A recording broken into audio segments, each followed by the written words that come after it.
Hi everyone, this is Atya Zanab, and today I'm going to explain a poem entitled The Lake Isle of Innisfree by William Butler Yeats. और इस pome को मैं explain करने जा रही हूँ शीतला, ऋतु और third name is not mentioned here. इनके कहने पर अगर आपको भी कोई पोम एक्सप्लेनेशन, चैप्टर एक्सप्लेनेशन या इंग्लिश लैंग्वेज का कोई भी टॉपिक अनक्लियर है तो मुझे कमेंट बॉक्स में लिख के जरूर बताइए। जिस टॉपिक पे सबसे ज्यादा कमेंट्स आएंगे I will try my best to make the video on that suggested topic. Now without wasting time let's start the explanation of the lake isle of Innisfree.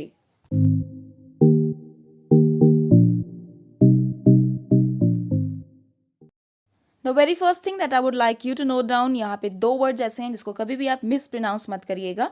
पहला तो है ISLE, इसको पढ़ा जाता है isle, S is silent. Secondly Innisfree पढ़ा जाता है, आइनिसफ्री नहीं पढ़ा जाता है। ओके, ये दो वर्ड्स आप ध्यान रखिएगा। Now let's understand the meaning of the title here. Lake means होता है झील। झील किसे कहते हैं? नदी, पता होगा आपको। नदी का छोटा रूप समझ लीजिए, लेकिन जिसके अगल बगल आसपास जमीन भी मौजूद होती है उसे कहते हैं लेक, झील। ओके, आइल वर्ड लिया गया है आइलैंड से। आइलैंड किसे कहते हैं? आइलैंड इज लैंड, लेकिन ऐसी लैंड जिसके आसपास पानी मौजूद होता है उसे कहते हैं आइलैंड। और इनिसफ्री एक जगह का नाम है। ओके, जो टाइटल है the lake isle of Innisfree, इसका मीनिंग क्या निकल रहा है? इनिसफ्री जगह में सिचुएटेड लेक आइल। आप स्क्रीन पर देख सकते हैं कि इस तरीके की दिखती है ये। तो इसी लेक आइल पर उन्होंने एक पोम कंपोज करी है। ये जो लेक आइल है ना, ये W.B. येट्स का एक फेवरेट स्पॉट, यानी कि एक ऐसी जगह जिसको ये बहुत पसंद करते थे और बचपन में एज अ बॉय इन्होंने बहुत टाइम स्पेंड किया है यहाँ पर। इट्स ऑब्वियस दैट कि बचपन में जब टाइम गुजारा है इस जगह पर तो ऑब्वियसली उनकी कितनी सारी स्वीट मेमोरीज इस प्लेस से जुड़ी हुई होगी। तो उस मेमोरीज को रिफ्रेश करने के लिए W.B. येट्स दोबारा से इस जगह को जाना चाहते हैं। ओके, तो इसी चीज़ को उन्होंने पूरी पोम में एक्सप्रेस किया है कि मैं दोबारा उस जगह जाना चाहता हूँ जहाँ मैं बचपन में जाया करता था। और जाने का रीज़न सिर्फ इतना है W.B. येट्स के पास कि he wants to take a break from the busy life of him. हर कोई ऐसा चाहता है कि एक बिजी लाइफ से थक हार के एक ऐसा ब्रेक लिया जाए, एक ऐसी जगह जाया जाए जहाँ पे बहुत ही सुकून हासिल हो। तो इस सुकून को हासिल करने के लिए ही मेन जो W.B. येट्स हैं, जो पोएट हैं, इस जगह को दोबारा विजिट करना चाहते हैं। और विजिट करने के बाद वो वहाँ क्या क्या करेंगे और उनको कैसे वहाँ पे शांति मिलेगी, किन किन चीज़ों को देख के शांति मिलेगी, बस यही इस पोम में बताया गया है। This was an overview. Now let's understand the poem stanza wise. I will arise and go now and go to Innisfree. तो इस ओपनिंग लाइन में उन्होंने सीधे अपनी विश जाहिर करी है कि वो इनिसफ्री जगह जाना चाहते हैं। आई विल अराइज, अराइज के दो मीनिंग्स होते हैं, एक होता है स्टैंड और एक होता है जागना। ओके, तो यहाँ पे क्या मीनिंग निकल रहा है? Stand up. फाइन। तो W.B. येट्स कहना ये चाह रहे हैं कि मैं जो हूँ अभी के अभी इनिसफ्री जाना चाहूँगा। I will stand up and I will go to Innisfree. और वहाँ जाके वो क्या करेंगे? And a small cabin build there of clay and wattles made. इसको पढ़ते हैं वॉटल। फाइन। कैबिन मीन्स होता है रूम, बिल्ड मतलब बनाना, और वहाँ जाके मैं छोटा सा एक रूम बनाऊंगा, क्योंकि जब W.B. येट्स वहाँ जाएंगे तो ऑब्वियसली उनको शेल्टर की ज़रूरत होगी, तो वो खुद जाके वहाँ पे एक छोटा सा कमरा बनाना चाहते हैं। और वो कमरा किसका बना होगा? Of clay. क्ले मीन्स मिट्टी का, मिट्टी का बना होगा। एंड वॉटल्स, और वो क्या यूज़ करेंगे उस हट को बनाने में? वॉटल्स का यूज़ करेंगे। वॉटल्स क्या होता है? ट्विस्टेड स्टिक्स को बोलते हैं, जिसका हेल्प लिया जाता है दीवार बनाने में या फेंस बनाने में। डलिया वलिया भी बनाई जाती हैं उसकी। फाइन। सो इस वॉटल्स का और क्ले का वो छोटा सा रूम बनाएंगे वहाँ पर। अपने शेल्टर का अरेंजमेंट करने के बाद वो हमसे ये शेयर कर रहे हैं कि मैं वहाँ जाके अपने खाने पीने का इंतजाम कैसे करूँगा। सो वहाँ पर मैं अपने कैबिन के पास ही 9 bean rows will I have there. Bean किसे कहते हैं? सेम को, फली को, जो हम लोग सब्जी के तौर पे खाते हैं उन्हें कहा जाता है बीन। ओके, रोज क्यों लिखा है? रोज मतलब होता है लाइन्स, पंक्तियाँ। फाइन। तो जो सेम होती है ना, इसको कैसे प्लांट किया जाता है? रोज में प्लांट किया जाता है। ओके, और डिस्टेंस होता है सारी रोज के बीच में, लाइन्स के बीच में। फाइन। सो 9 बीन रोज मैं वहाँ पे प्लांट करूँगा। और बीन रोज के प्लांट करने के साथ साथ I will arrange a hive for the honey bee. Hive किसे कहते हैं? मधुमक्खी के छत्ते को कहते हैं। तो मैं वहाँ मधुमक्खी का छत्ता भी अरेंज करूँगा, ताकि उसमें हनी बी बैठे और हनी बी से मुझे क्या मिले? हनी मिले। तो हनी और बीन ये दोनों चीज़ें हैं जो जिसपे वो डिपेंड रहने वाले हैं वहाँ जाकर। तो ये हमको बताया जा रहा है कि वो वहाँ जाके अपने खाने का इंतजाम कैसे करेंगे। And live alone in the bee loud glade. Glade किसे कहते हैं? Open space in the forest where there are no trees, यानी कि किसी जंगल का वो पार्ट जहाँ पे पेड़ नहीं होते हैं, खुली जगह को बोला जाता है glade. Okay, and bee loud का मतलब होता है sound made by bees. Okay, जो साउंड बीज प्रोड्यूस करती हैं, बजिंग साउंड, बज बज करके आवाज आती है ना जब वो भुनभुनाती हैं, उसे कहा जा रहा है बी लाउड। तो वो कहना चाह रहा है एंड लिव अलोन, और मैं वहाँ पर अकेला रहूँगा जहाँ पे मुझे किसी और चीज़ की आवाज़ नहीं सुनाई देगी, सिर्फ और सिर्फ बजिंग साउंड सुनाई देगी। कहाँ पर, किस एरिया में? उस ओपन स्पेस में। ग्लेड मतलब उस ओपन स्पेस में जहाँ आसपास ट्रीज नहीं होंगे, तो मैं ऐसी बजिंग साउंड में अकेला रहना पसंद करूँगा। फाइन। सो वी सॉ कि फर्स्ट स्टैंजा में उन्होंने सिर्फ इतना बताया कि वो इनिस्फ्री जाना चाहते हैं और वहाँ पे छोटा सा घर बनाना चाहते हैं। घर किस चीज़ का बनाना चाहते हैं? क्ले और बॉटल्स का। फिर वहाँ पे उन्होंने बताया कि प्लांटेशन करेंगे वो बीन रोज का, ताकि उनको कुछ खाने का अरेंजमेंट हो सके। देन एक हाइव का भी अरेंजमेंट करेंगे। फिर ऐसी जगह में वो किसी और के साथ रहना पसंद नहीं करेंगे, अकेले रहना पसंद करेंगे। This was in first stanza. Let's move to the next stanza. अब नेक्स्ट स्टैंजा में वो ये बताएंगे कि वहाँ पे मुझे जो पीस, जो सुकून मुझे वहाँ मिलने वाला है, जिसके मकसद से मैं यहाँ आया हूँ, तो वो मुझे किन किन चीज़ों में मिलेगा। Okay, now he is going to share that peace with us.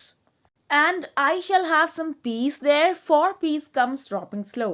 Poet करें कि वहाँ इनिस्फ्री जाने के बाद मुझे बहुत ही पीसफुल महसूस होगा, मुझे बहुत सुकून मिलेगा वहाँ पर। For peace comes dropping slow, और ये पीस जो मुझे मिलेगी, ड्रॉप स्लो मतलब मेरे तक जो आएगी वो धीरे धीरे चल के आएगी। ड्रॉप मतलब फैलना, गिरना किसी चीज़ का। तो ये शांति, जो सुकून मुझे वहाँ मिलेगा, वो मेरी तरफ कैसे आएगा? धीरे धीरे आएगा, ग्रेजुअली आएगा। अब वो धीरे धीरे कैसे पीस इन तक आएगा, वो आगे के लाइन्स में बताया गया है। Dropping from the wheels of the morning to where the cricket sings. Wheels कहते हैं पर्दे को, घूंघट को जो औरतें अपने चेहरे पर डालती हैं। तो यहाँ किसी औरत की बात नहीं हो रही है फिलहाल। पोएट के अकॉर्डिंग जब सुबह के वक्त, जब मौसम बड़ा क्लाउडी होता है, स्काई बहुत अनक्लियर होता है, ठीक से साफ चीज़ें दिखाई नहीं पड़ती, धुंधला धुंधला से दिखाई पड़ता है, तो उस वक्त ऐसा लगता है मानो मॉर्निंग ने, सुबह ने अपने चेहरे पर क्या डाल रखा हो? एक व्हील, एक घूंघट डाल रखा हो और अपने को छुपा रखा हो। ओके, तो ये सीन जब पोएट देखेंगे, तो ये सीन, ये व्हील वाला सीन, यानी मॉर्निंग जो अपने को छुपाए हुए है, अब अभी हर चीज क्लियर नहीं हो रही है, तो इस सीन से उनको क्या मिलेगा? पीस मिलेगा। Fine, so this scene will make him peaceful. Wheels of morning के बाद एक लाइन और लिखी है, to where the cricket sings. Cricket के दो मीनिंग्स होते हैं, एक होता है स्पोर्ट, जो गेम जो खेलते हैं, और दूसरा जो होता है वो होता है इंसेक्ट, झिंगुर जिसको बोला जाता है, उसे कहा जाता है क्रिकेट। तो एक सीन जो पोएट को पीस देगा वो क्या है? वो मॉर्निंग का व्हील वाला सीन, कि जब ऐसा लगता है कि मानो मॉर्निंग ने अपने चेहरे पे घूंघट डाल लिया हो। और वहीं पर उस पीसफुल सीन से एक और सीन को यहाँ पे कनेक्ट किया जा रहा है, कि वो सीन जब कि झिंगुर गुनगुनाते हैं, ओके, तो उनका गुनगुनाना भी पोएट को क्या दे रहा है? पीस दे रहा है। ओके, क्वेश्चन भी पूछा जाता है स्टांजा वाइज कि इसमें कितनी चीज़ें जो हैं वो पोएट को पीस देंगी। तो सबसे पहला मॉर्निंग सीन, जो कि वो व्हील वाला सीन है। दूसरा singing of cricket insect. Next line is there midnight's all a glimmer and noon a purple glow. Next scene जो उनको पीस देगा वो कौन सा होगा? मिडनाइट का, आधी रात का। ओके, सो मिडनाइट के जो ग्लिमर, ग्लिमर किसे कह रहे हैं? ग्लिमर मतलब होता है चमकना। तो यहाँ पे स्टार्स की तरफ इशारा हो रहा है कि मिडनाइट यानी आधी रात में जब तारे ट्विंकल करेंगे, यानी टिमटिमाएंगे, जो चमकेंगे, वो भी पोएट को क्या करेंगे? पीस देंगे। And noon a purple glow, और दोपहर की जो सनलाइट है, सनलाइट का जो कलर होता है, अगर आप गौर करो तो पर्पलिश कलर का होता है। तो जो पर्पलिश लाइट है सन की, सनरेज की, वो भी जो है पोएट को क्या करेगी? पीस देगी। तो यहाँ पे इस स्टांजा में पूरा का पूरा सिर्फ ये बताया जा रहा है कि किस तरीके से उनको पीसफुल फील होगा। And evening full of the Lynette swings. तो दोपहर की बात हो गई, मिडनाइट की बात हो गई, मॉर्निंग की बात हो गई।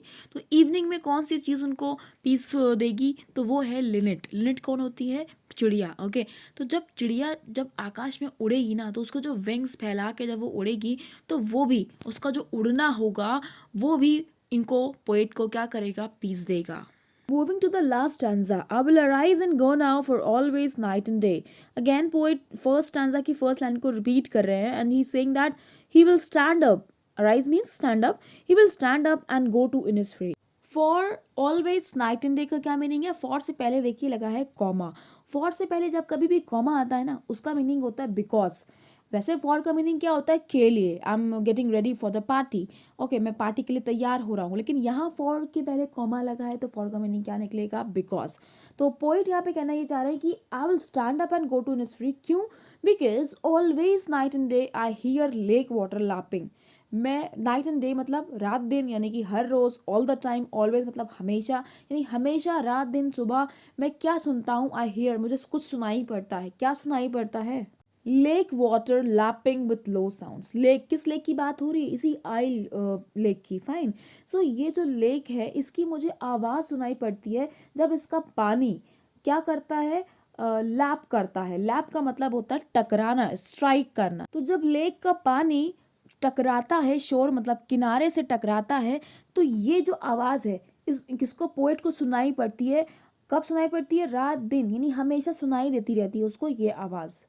While I stand on the roadway, चाहे मैं कहीं सड़क पे खड़ा हुआ हूँ, और on the pavements grey. Pavements कहते हैं सड़क के किनारे जो फुटपाथ वाला जो रास्ता होता है ना, जहाँ पे चला जाता है, पैदल चला जाता है, उसे बोलते हैं पेवमेंट। चाहे ग्रे कलर के पेवमेंट्स पे खड़ा हूँ मैं, या मैं रोड पे खड़ा हुआ हूँ, मुझे ये आवाज़ हमेशा सुनाई पड़ती है। कौन सी आवाज़, इस लेक के वाटर की टकराने की आवाज़। जब ये शोर यानी किनारे पर टकराती है तो ये मुझे हमेशा सुनाई पड़ती है। यानी अभी ये लेक आइल नहीं पहुंचे हैं, पहुंचने से पहले ही जो ये लाइफ अपने सिटी में गुजार रहे हैं, वहां पर उनको ये आवाज़ें सुनाई पड़ती हैं। I hear it in the deep heart's core, और इन आवाज़ों को मैं सुनता हूँ, ओके और ये आवाज़ें मेरे कहाँ तक जाती हैं, दिल के कोने तक चली जाती हैं। तभी तो ये बहुत मिस कर रहे हैं, and he wants to go to Innisfree. Fine, I hope explanation समझ में आया होगा। Thank you for watching guys.